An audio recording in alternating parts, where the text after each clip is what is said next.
Les centeniers n'avaient pas cette femme. Il était déplacé, il y aura un pénètre. Aussi perte de temps. N'est-ce pas? Toi, dis seulement un mot. Là où tu es, et mon serviteur sera guéri. Il ne dit même pas que, essaie un peu de dire les mots, on va voir, peut-être que c'est la volonté de Dieu qu'il soit guéri. Non. Des fois, nous pensons qu'en disant, oui, Dieu va exaucer si c'est sa volonté, on est spirituel. Non. Oui, je serai guéri, mais selon à la volonté de Dieu. Non. Dieu peut me donner un enfant si c'est sa volonté. Une fois on pense qu'on est spirituel. Non, ça c'est l'incrédulité des faux. On n'est pas sûr de Dieu. La foi est une ferme assurance des choses qu'on espère, une démonstration de celles qu'on ne voit pas. Là où il n'y a pas d'assurance, il n'y a pas de foi. Là où il n'y a pas de démonstration, il n'y a pas de foi. Dis seulement un mot, pas trois mots, pas quatre mots. Pas quatre mots. Pas quatre mots. Un mot. Un mot. Il y a des gens qui pensent que plus Dieu répète des prophéties sur ta vie, cela voudrait dire que vraiment Dieu t'aime. Non. Dieu s'est rendu compte que tu es incrédule, tu es comme un enfant, il faut qu'on te répète des choses qu'il a déjà dites. Quand on a la foi, une seule fois, c'est tout. Est-ce que vous savez que quelqu'un comme Madame Ève ont fonctionné par la foi? Dieu leur dit soyez féconds, Dieu rentre au ciel. Ça leur expliquer comment la fécondité là va arriver. Ça leur expliquer mettre à leur côté un gynécologue. Et Adam et Ève avaient la difficulté parce qu'ils n'avaient pas de père, n'avaient pas de mère, n'avaient pas de grand frère. Il n'y avait personne qui avait déjà donné un enfant avant eux. Parce que même les anges qui ont été créés par Dieu n'ont pas eu la grâce d'avoir des enfants. Donc c'est une nouvelle expérience que Dieu commence. Dieu leur dit seulement soyez féconds, Dieu va au ciel. La première fois, quand Ève est tombée enceinte, mais Adam pensait que c'était la constipation. Parce qu'il n'avait jamais vu un enfant venir. Il dit, mais comment ton ventre ne fait que grossir comme ça? Peut-être que tu as mangé quelque chose qui n'est pas bien, alors que c'était la grossesse. Et je me rappelle, je me pose même la question, qu'est-ce qui est arrivé quand Ève a donné naissance à ses deux enfants, à Caïn et Abel? Parce qu'il n'y avait pas de sage-femme. Il s'est imaginé peut-être que l'enfant pouvait sortir au travers des oreilles. Parce que Dieu n'avait pas donné des explications et des précisions. Dieu a dit seulement soyez féconds, Dieu est parti. Dieu n'est pas le Dieu qui répète toujours les choses. Il te dit un mot et c'est fini. Si tu as la foi, tu vas arriver jusqu'à la destination. Tu vas arriver jusqu'au résultat. Il y a des gens qui ont développé une telle incrédulité aujourd'hui. Ils ont besoin que Dieu me rappelle toujours les choses. Oh, Dieu, moi j'aime Dieu parce que Dieu me rappelle. Le fait que Dieu rappelle, c'est parce que Dieu trouve que tu es incrédule. La dimension de ta foi est tellement trop petite, Dieu est obligé de rappeler certaines choses qu'il t'avait dit depuis très longtemps. Il y a des gens qui sont ici, Dieu leur avait donné des précisions, certaines des gens liées à leur destinée. Ça fait des années. Non, si ça fait vraiment de Dieu, je veux que Dieu répète. Les centenaires a dit, je n'ai pas besoin de répétition. Je n'ai pas besoin de 4 mots, de 5 mots, de 10 mots. Un mot, aussi l'a dit. Un mot. Dis seulement un mot. Et mon serviteur peut être guéri. Non, mon serviteur sera guéri. Vous voulez que je vous dise quelque chose? Est-ce que vous voulez que je vous dise quelque chose? Est-ce que vous savez que le centenaire avant d'aller auprès de Jésus pour que son serviteur soit guéri, était déjà allé présenter son cas devant ce Dieu? Parce qu'il avait de Dieu. C'est un Romain, c'est un polythéiste. Certainement, il a un Dieu capable aussi, et il y a un Dieu qui est là, spécialisé à guérir des malades. Si le centenaire s'est tourné à Jésus, c'est que ce Dieu-là n'était pas capable de guérir son serviteur. Donc, c'est quelqu'un aussi qui, dans sa vie, a échoué par rapport à son projet de la guérison de son serviteur. Mais quand il approche Jésus, son langage n'est pas un langage négatif, malgré ses échecs passés. Son langage, ce n'est pas un langage on va voir. C'est un langage positif. Ça, c'est le langage de la foi.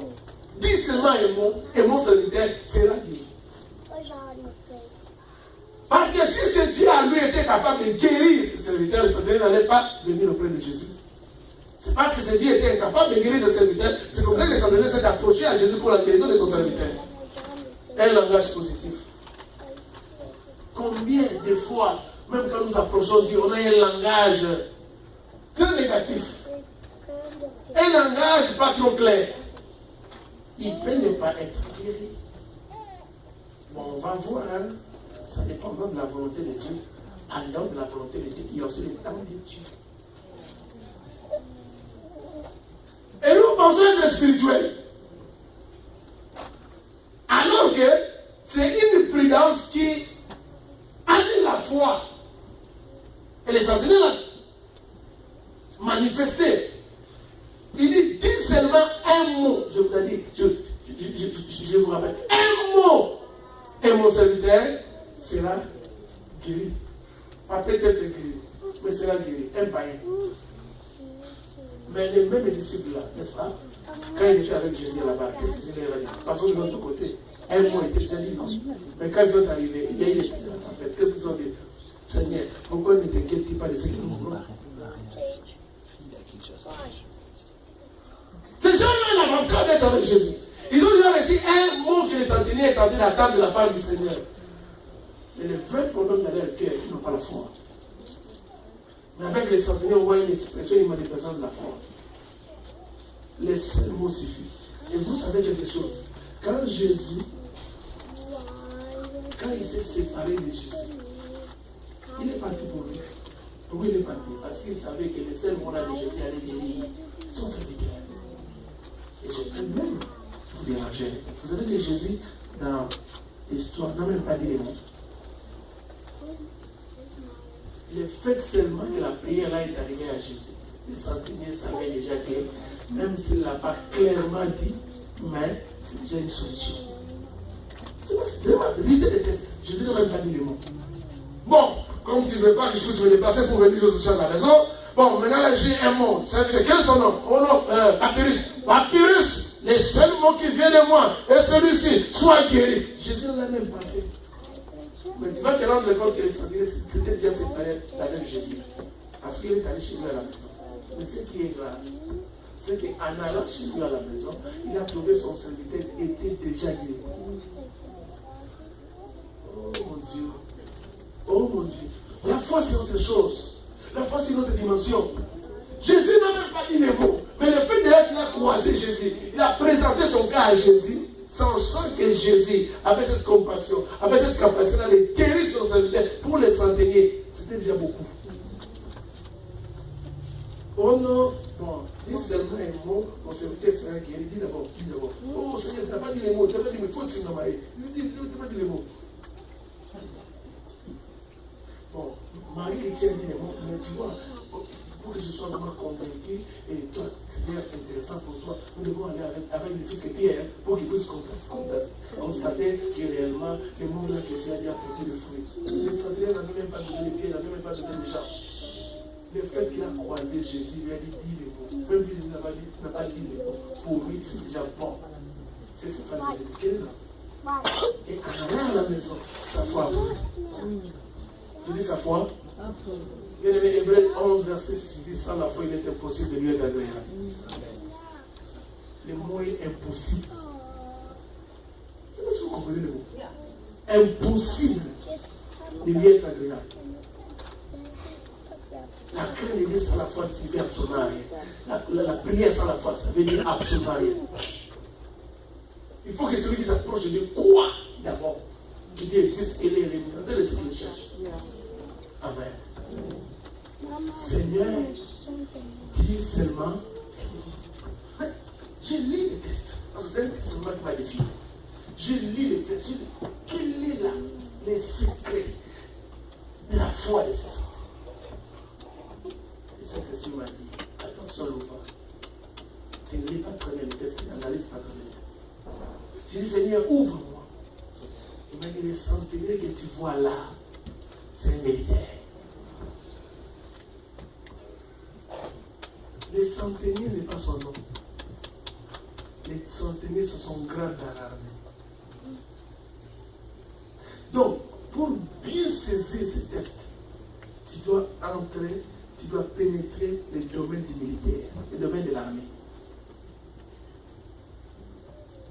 Ceux qui étaient dans l'armée comme moi, ou dans la police, je dis comme moi, ceux qui étaient dans l'armée ou étaient dans la police, comprendront très bien que chez les militaires, le fonctionnement, ce ne sont pas les discours, mais ce sont les mots d'ordre. Dans l'armée, il n'y a pas de discours. Oh, nous allons aller en guerre, alors on commence à nous faire des discours. Non, on donne seulement des ordres. Allez à gauche. Tirez! Arrêtez! Repli, tirez! Il n'y a pas d'explications. On n'a pas d'explications à te donner. On donne seulement des ordres. Et les gars, là, c'est un militaire.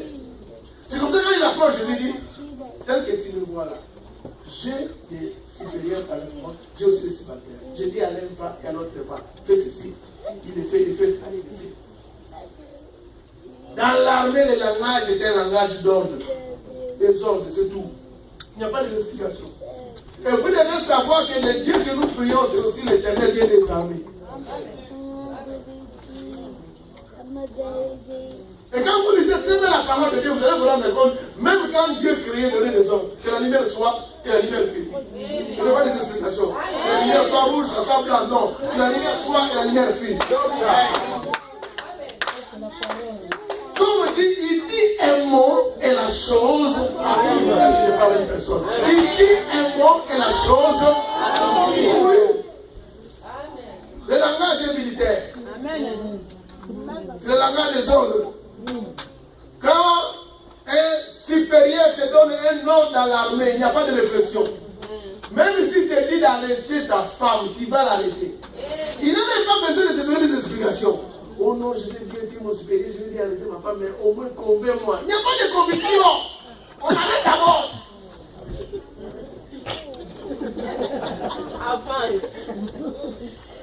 Et c'est ça la foi du centenier.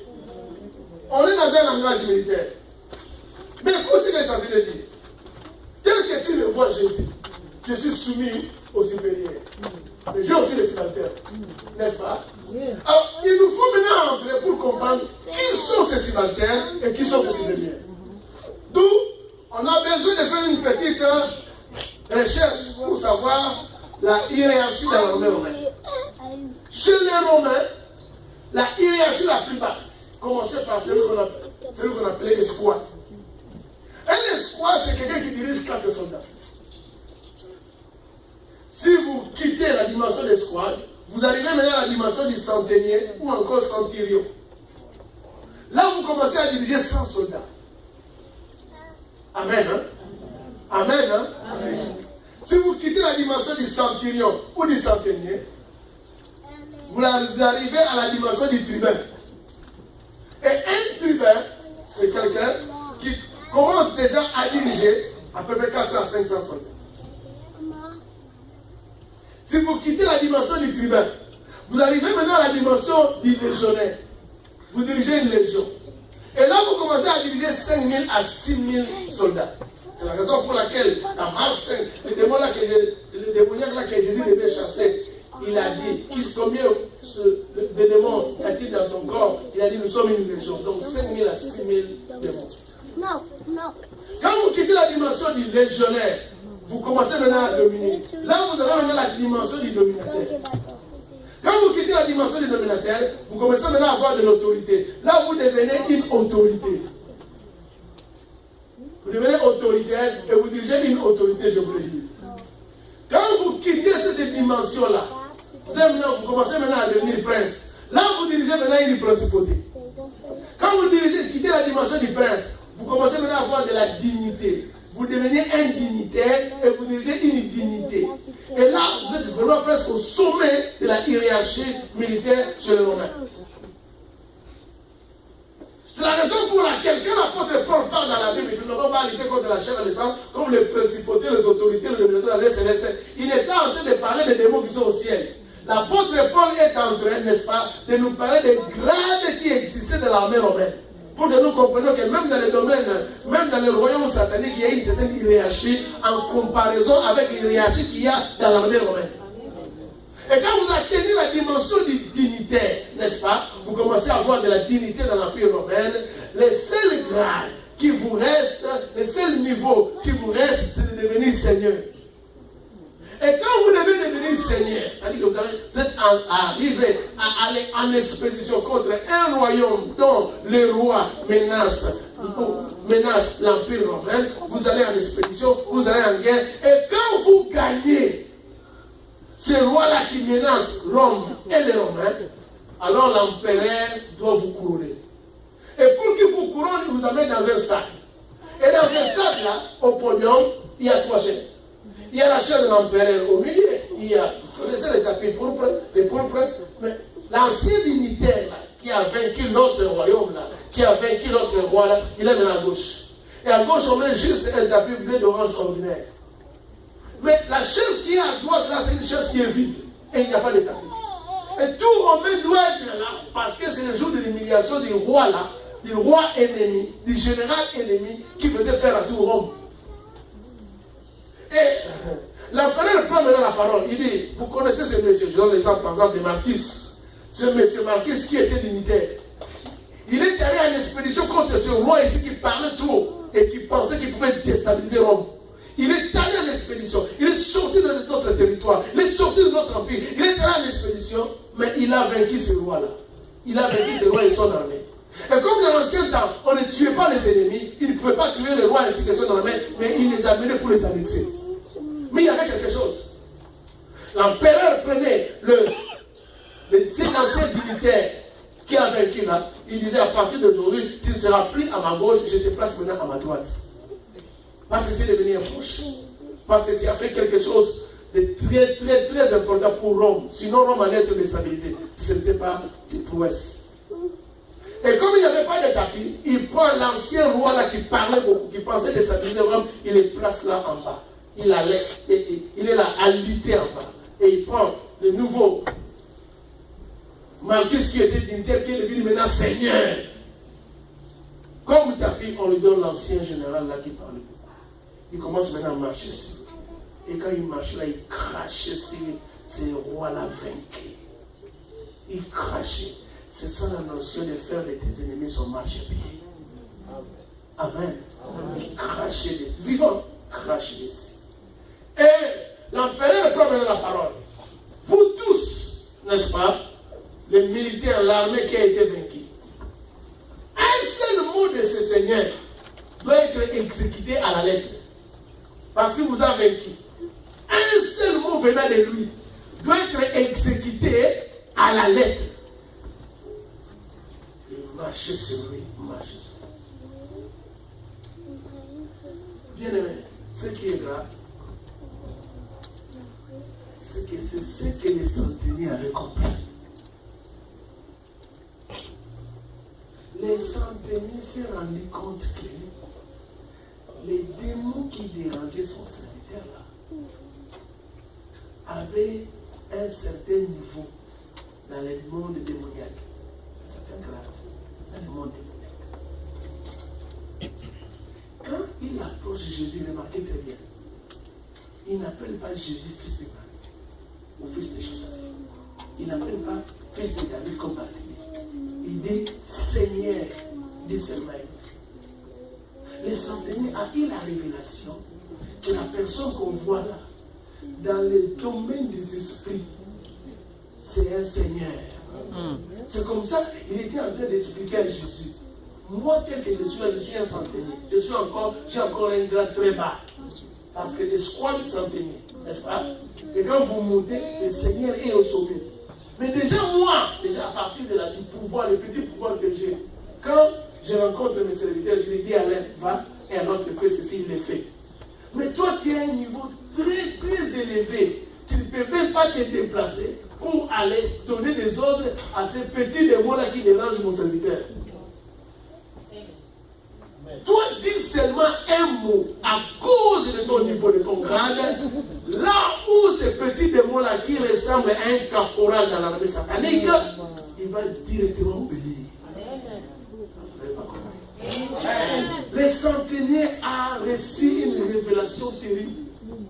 Les centeniers ont compris que le diable était en train de vouloir déstabiliser le royaume de Dieu. Les démons étaient en train de vouloir déstabiliser le royaume de Dieu par la maladie, par la malédiction, par toutes de mauvaises choses. Et qu'il y a eu un homme, il y a eu quelqu'un qu'on appelle Jésus de Nazareth, qui a pris la décision de quitter le ciel. Il est allé en expédition dans un autre royaume, dans un autre espace. Il est venu sur cette terre-là où le diable est régné. Il est entré en combat, il est entré en expédition, il est entré en guerre contre les puissants du monde démoniaque, depuis la dimension démoniaque la plus basse jusqu'à la dimension démoniaque la plus élevée. Et il a vaincu, c'est la raison pour laquelle Jésus a dit à la croix que tout est accompli. Parce qu'il a réellement vaincu Satan en versant son sang sur la croix. Et que dorénavant, Dieu a pris Jésus qui était à sa gauche, il l'a placé maintenant à sa droite. Fais le tout. L'Éternel dit à mon Seigneur, n'est-ce pas?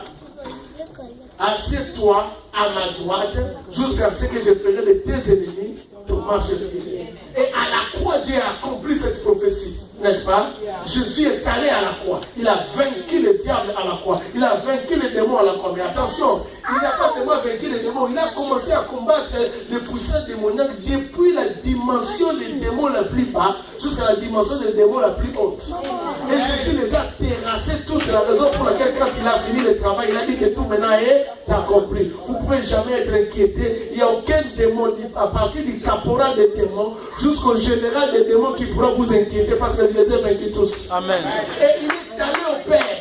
Et le Père l'a couronné en disant, à cause du fait que tu as vaincu, tu ne seras plus à ma droite, mais tu seras à ma gauche. Et tu n'as pas droit, tu ne seras plus à ma gauche, tu seras maintenant à ma droite, excusez-moi. Et tu n'as même pas droit à un tapis. Ton vrai tapis, ce sera le diable. Il a placé le diable vivant. Est-ce que quelqu'un me comprend? C'est pourquoi Jésus dit dans Luc 10, verset 19, que je vous ai donné le pouvoir de marcher sur les scorpions et sur les serpents. Il dit, sur toute la puissance de l'ennemi, et rien ne pourra venir. Pourquoi? Parce qu'après l'avoir vaincu, le diable était déjà alité, mais vivant. Parce qu'on ne tuait pas les ennemis. C'est la raison pour laquelle tu ne dois pas prier que le diable puisse mourir. Parce que la domination est intéressante quand l'ennemi est vivant. Ce qui s'est passé à l'époque des Romains, c'est ce que Dieu a fait aussi avec Jésus-Christ. Il n'a pas tué Jésus, sinon on dirait non, on n'a même pas encore vu ce diable-là être tué. Vous savez qu'aujourd'hui il y a encore des discussions sur le corps de Bernadette parce que personne n'a jamais vu là où il a été enterré. On n'a pas vu encore son cadavre, il y a certaines personnes qui doutent. Et Dieu, on dirait qu'il connaissait toutes ces choses-là. C'est la raison pour laquelle il a tué le diable, il a vaincu le diable, mais il l'a laissé vivant. Pour que nous, à notre tour, que nous puissions comme ça, bien aimé, expérimenter cette victoire-là que Jésus est venu nous apporter. C'est comme ça que lui a vaincu, à mourant sur la croix. Lui a vaincu en portant la couronne d'épines. Lui a vaincu en laissant son sang couler sur la croix. Mais il nous a donné ce trophée-là à nous qui n'avaient même pas lutté. Et c'est comme ça que lui, on appelle les vainqueurs, mais nous, on les appelle les plus que vainqueurs. Tu ne comprends pas ce que je suis en train de dire. Tu ne saisis pas la révélation qu'il y a ici ce matin. Tu ne saisis pas la révélation qu'il y a ici ce matin. Et vous vous rappelez encore, l'empereur disait quoi? Le général là dira, le nouveau seigneur là dira seulement un seul mot. Et le seul mot de ce général-là, lui le général vaincu, ainsi que tous ses soldats, ils doivent exécuter ça à la lettre. Et bien aimé, je suis en train de vous dire ce matin, c'est la dimension que le centenier païen là a reçue par rapport à sa foi. C'est comme ça quand il approche Jésus, il dit Seigneur, dis seulement un mot. Tu n'as pas besoin de te déplacer. Non, ta dimension est très élevée. Et grâce que tu as est tellement trop élevée. Tu ne peux pas te déplacer pour aller chasser un caporal. Un caporal du monde satanique. Il a besoin juste d'un seul mot venant de toi par rapport à ta dimension, par rapport à ta suprématie, par rapport à ton niveau. Un seul mot venant de toi fera en sorte que même le démoniaque là va seulement disparaître lui-même parce qu'il représente comme un caporal. Amen. Et c'est cette dimension que le centenier a atteint. C'est pourquoi quand il approche Jésus, il dit Seigneur, dis seulement un mot et mon serviteur sera guéri. Mon Dieu, Moïse n'avait jamais cette dimension de foi. Abraham n'avait jamais cette dimension de foi. Élisée n'avait jamais cette dimension de foi. Mais ce centenaire païen romain a reçu cette dimension de foi. Quand la foi vient par révélation, ça change beaucoup de choses. Vous savez que tout le monde qui passait, il voyait Jésus. Mais Bartimée ne voyait pas Jésus. Bartimée voyait le fils de David. C'est la raison pour laquelle beaucoup de gens appelaient Jésus, Jésus ne s'arrêtait pas. Mais quand Bartimée a appelé fils de David, Jésus s'est arrêté. Parce que Bartimée a compris que, oh mon Dieu, je vais demander à ce gars quelque chose que Dieu n'avait jamais fait dans l'Ancien Testament. Moïse n'avait jamais guéri un aveugle. Élisée n'avait jamais guéri un aveugle. Élie n'avait jamais guéri un aveugle. Même Jésus n'avait jamais guéri un aveugle. Je vais demander à ce monsieur quelque chose que je n'ai jamais vu Dieu faire dans l'Ancien Testament.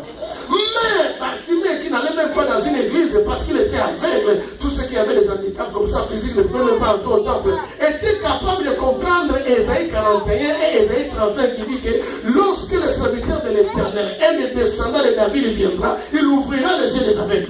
C'est comme ça que quand il approche Jésus, il n'appelle pas Jésus, mais il appelle fils de David, parce qu'il rattache Jésus à la promesse d'un descendant de David qui aura comme pouvoir de guérir les yeux de l'aveugle. C'est comme ça qu'il appelle Bartimée fils de David, Jésus s'arrête. Il s'arrête. Même son service de protocole ne comprend pas. Comment Jésus de Nazareth peut s'arrêter devant un mendiant? Non, il est mendiant, mais il est un mendiant révélé. C'est un mendiant, mais c'est un mendiant